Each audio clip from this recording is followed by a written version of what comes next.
अस्सलाम वालेकुम। पोल्ट्री में वसी पैमाने पे वबाई अमराज पैदा करने वाले जरासीमों के खात्मा के लिए हम 1 मिलीलीटर या 1 सीसी एनरोफ्लॉक्सासिन को 2 लीटर पानी में इस्तेमाल करते हैं। ख़ास तौर पे कोलीबैसिलोसिस, साल्मोनेलोसिस और माइकोप्लाज्मा की वजह से जो इन्फेक्शंस पैदा होते हैं, इनके खिलाफ इस दवा के, इस एंटीबायोटिक के शानदार नताइज हैं।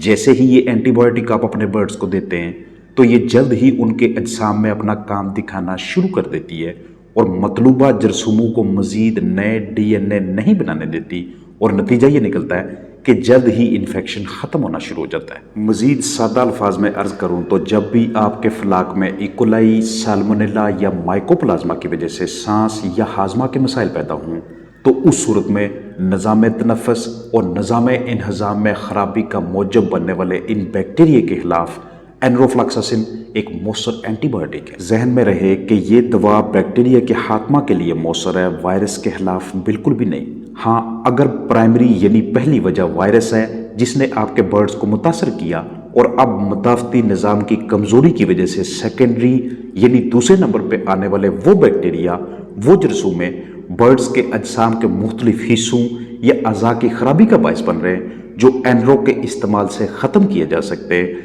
तो तब वायरल अटैक में भी इसे इस्तेमाल किया जा सकता है। इसके इस्तेमाल का दौरानिया जो रिकमेंड किया जाता है वो 3 दिन है, लेकिन बाज़ औक़ात मर्ज़ की शिद्दत को देखते हुए हमें इसे 5 से 7 दिनों तक भी लेके जाना पड़ता है। वेट स्टोर से ये आपको मुख्तलिफ ब्रांड नेम से दस्तयाब हो सकती है, बेट्रिल, एंड्रोटिल, गेनाडेक्सिल या फिर कोई और। लेकिन अगर पैकिंग 1 लीटर की हुई तो हर ml में 100 मिलीग्राम एनरोफ्लॉक्सासिन आपको ऊपर वाज़ह लिखा हुआ नजर आएगा। दवा के साथ साथ इन पहलुओं को भी मद्देनजर रखिएगा कि आपने बर्ड्स को गंदा पानी नहीं देना, क्योंकि गंदा पानी जितना ज़्यादा उनकी बॉडी के अंदर जाता जाएगा उतना ज़्यादा उनके निज़ाम इंहज़ाम और निज़ाम तनफ़्फ़ुस में मसाइल बनते जाएंगे।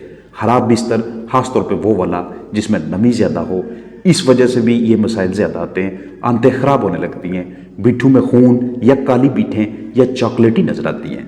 ग़िज़ा की अगर आप गलत ज़हीरा अंदोज़ी करते हैं या कम जगह पे ज़्यादा बर्ड्स रखते हैं या ग़िज़ा वेस्ट हो रही है, उसका ज़िया हो रहा है, तो उस सूरत में भी आपको इस तरह के मसाइल नज़र आ सकते हैं। इस एंटीबायोटिक को दिन में कम से कम 8 घंटों के लिए यूज़ कीजिएगा, और अगर आप इस तरह की बड़ी पैकिंग नहीं खरीदना चाहते तो उस सूरत में आपके बर्ड्स का अगर वज़न 1 किलो है तो आप लगातार 3 दिनों के लिए 10 से 15 मिलीग्राम के टैबलेट भी यूज़ कर सकते हैं, या फिर अगर 50 मिलीग्राम की एनरोफ्लॉक्सासिन की टैबलेट मिलती है तो उसे 1 लीटर पानी में हल करके लगातार 4 दिन रोज़ाना 8 घंटे आप उन मुतासरा बर्ड्स को देते हैं जिन्हें मुतासर करने वाले जरासीमों के खिलाफ एनरोफ्लॉक्सासिन बेहतरीन तरीके से काम करती है। अपना ख्याल रखिएगा। अस्सलाम वालेकुम वरहमतुल्लाहि वबरकातुहू।